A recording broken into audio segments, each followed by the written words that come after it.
Good morning, students. Welcome back. Today we are going to study a new lesson in economics, that is third lesson, chapter 3, poverty as challenge. If we see around us, we can see many people who are poor, right? In the railway station, in the bus stand, or in the public park, various places we can see the poor people.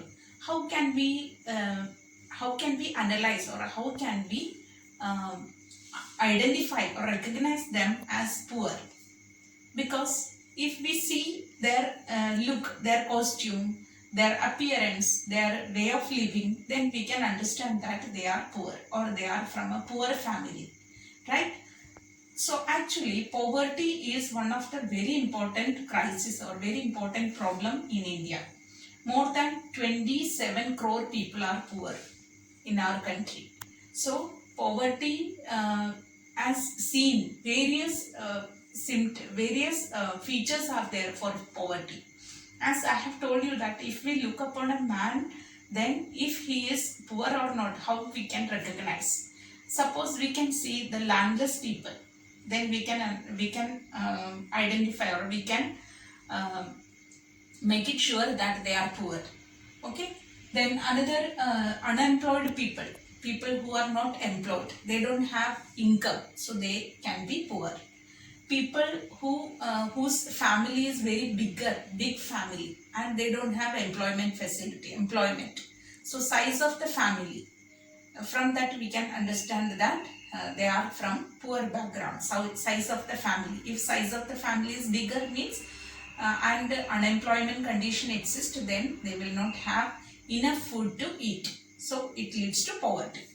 Another thing, illiteracy, people who have no education, lack of reading ability to read and write, so such people are considered to be poor because they cannot earn something without education.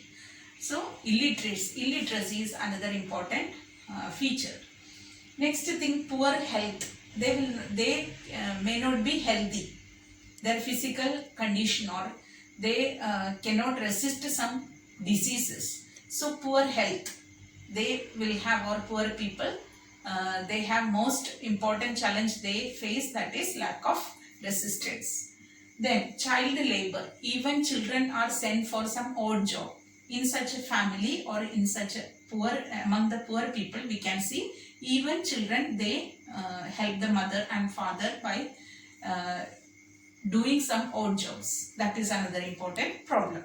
So we can say commonly, very commonly we can analyze from this that hunger and lack of shelter, which are the common feature of poverty.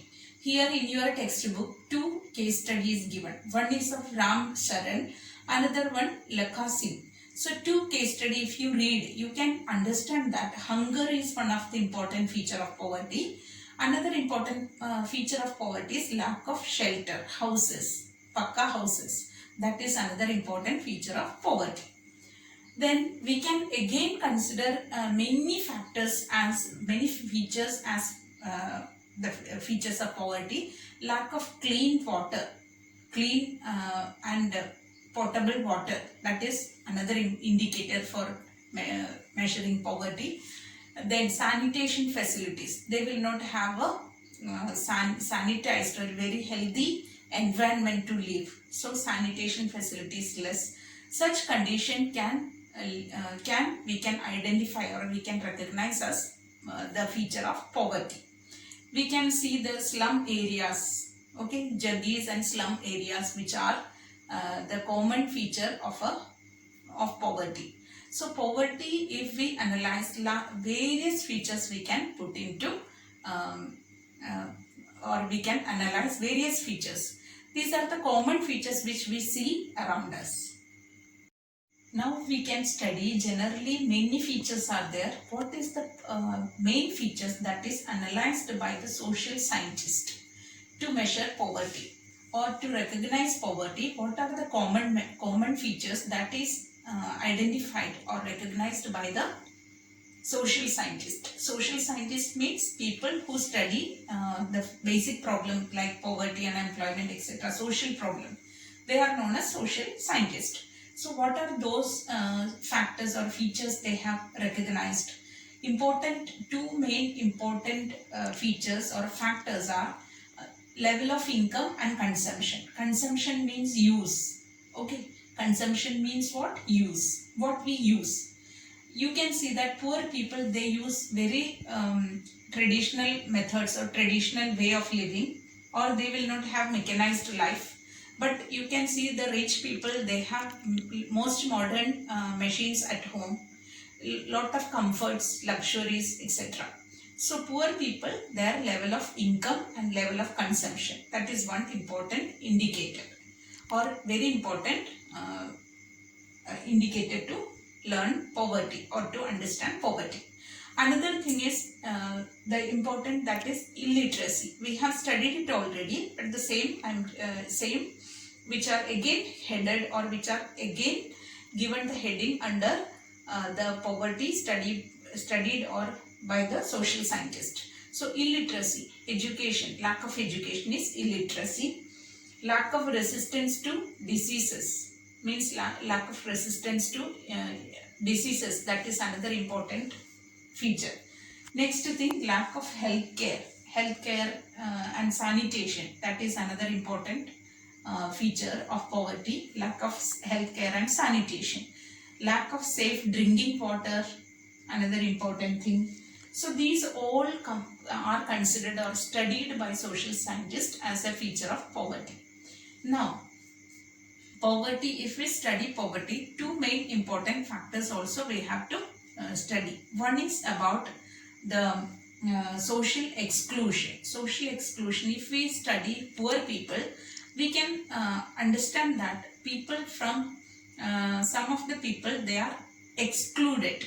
These poor people are excluded from the other people, or excluded. Here we can see that the better facilities, people who have facilities, who enjoy the facilities, and people who don't have such facilities, they are excluded. So they are poor.